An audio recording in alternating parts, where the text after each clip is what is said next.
제가 축사를 한 게 아니라 그 행사 전체를 준비를 했습니다. 임석 상관 입장, 국기에 대한 경례, 묵념, 인사말, 그 다음에 끝 이렇게 하잖아요. 그래서 저는 그렇게 하고 싶지 않아가지고 고민을 하다가 모든 사람이 그 훈장을 바라보게 하고 훈장이 주인공이 되도록 하는 그런 행사를 해서 대한민국 국민이라면 특히 군인이라면 가슴이 뭉클하죠. 우리나라에는 훈장을 그런 식으로 전수하는 예가 많지가 않습니다. 아, 나한테 이런 기회가 와서 다행이다. 김호랑 선배가 조금이나마 위로가 되지 않았을까 하는 생각을 했습니다. 모든 하루는 똑같아요. 아무것도 없는 평범한 날, 사실은 축복의 날입니다. 그날도 그냥 묵념만 하고 오는 그런 행사였어요. 그때 제가 받은 임무가 이제 사진 찍는 임무였어요. 추가 배터리를 가지러 주차장으로 나갔는데 그때 이제 폭발이 일어난 거예요. 북한 무전기가 나쁘지가 않습니다. 정말 기가 막힌 얘기인데 북한이 그런 기술적인 측면에서도 나쁘지가 않다. 우리가 유형 전력은 6위일지 모르지만 무형 전력과 또 특히 통신의 그런 취약점들 그런 것들을 생각하면 우리가 안심하기에는 조금 부족하다 이렇게 생각합니다.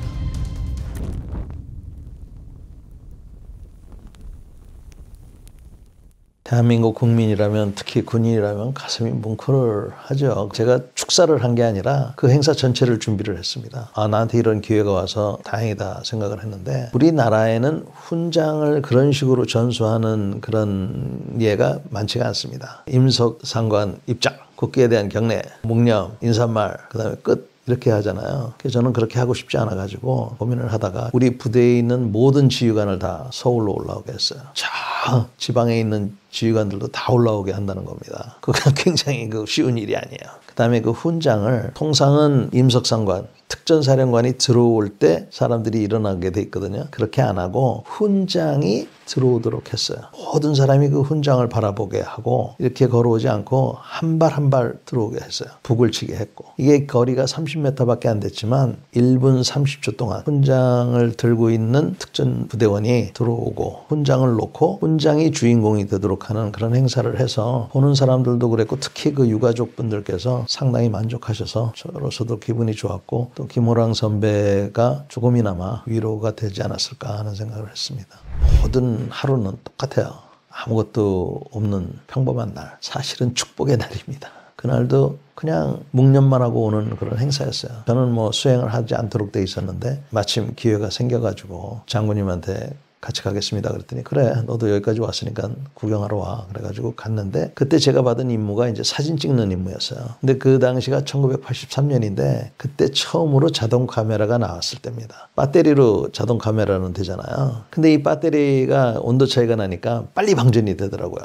추가 배터리를 가지러 주차장으로 나갔는데 그때 이제 폭발이 일어난 거예요.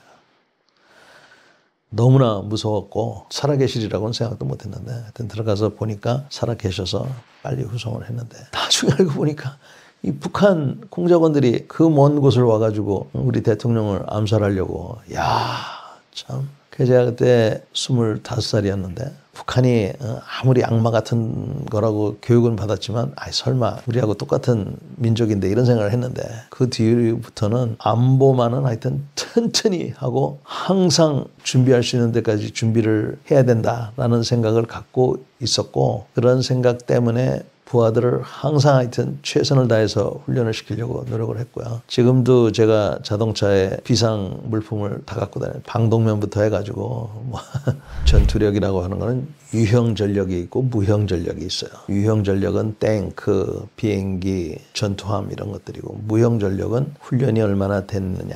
자기가 왜 싸워야 되는지, 왜 싸우고 있는지, 왜 군복을 입고 있는지 이런 것들에 대한 이해가 얼만큼 있느냐. 자유민주주의 국가에서는 그렇고 북한과 같은 독재 국가에서는 그냥 무조건 세뇌가 돼서 위대한 수령님이 말씀하시면 무조건 돌격한다 이렇게 이제 돼 있는데 우리나라가 유형 전력으로만 보면 뭐 6이다 이렇게 얘기를 하는데 그거는 탱크, 야포, 비행기, 배 이런 것만 세서 그래요.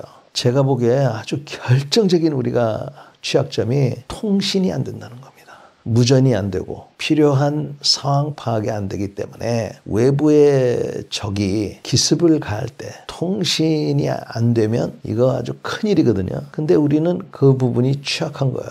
C4I, Command and Control, Communications, 그리고 Integration, 통합되는 거. 이게 과연 되느냐. 이거를 우선적으로 봐야 된다고 생각하고요. 무형 전력 면에서는 북한을 주적이라고 꼭 얘기해야만 되겠는가. 북한이 주적이라고 모르는 게 이게 바보지. 지금 북한처럼 엉터리 같은 나라가 어디 있습니까? 그리고 우리를 위협하고 있고 북한을 주적이라고 얘기하지 않아도 다 알고 있는 그러한 어떤 확고한 정신 자세가 좀 있어야 되고 그런 것들이 이제 그 많은 논란 속에서 분명히 좀 알아야 되겠다. 많은 토의가 있고 갑론을박이 있는 거는 나쁘다고 생각하지는 않습니다. 그러나 지휘관들이 분명한 생각을 갖고 분명한 기준을 갖고 또 모범을 보여야죠. 그렇게 보면 우리가 유형 전력은 6위일지 모르지만 무형 전력과 또 특히 통신의 그런 취약점들 그런 것들을 생각하면 우리가 안심하기에는 조금 부족하다 이렇게 생각합니다.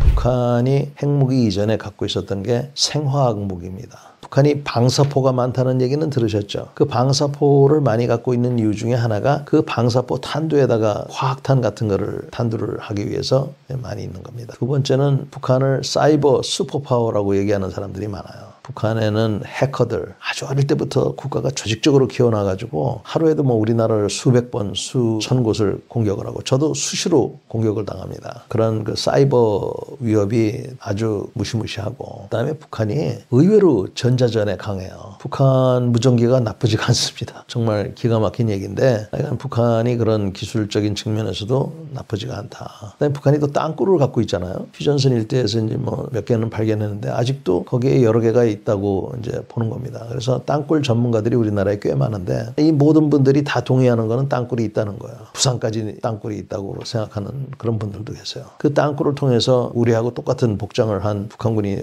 넘어와가지고 얼마나 혼란을 제기할 수 있겠습니까? 이런 것들이 북한이 갖고 있는 아주 특이한 거고 그 다음에 북한은 항상 도발을 하지 않습니까? 우리가 뭐 북한에다가 먼저 공격하는 예는 거의 찾아보기 힘든데 북한이 먼저 선공을 하는 그런 입장이라서 군사적으로는 큰 장점이라고 봐야 될 겁니다.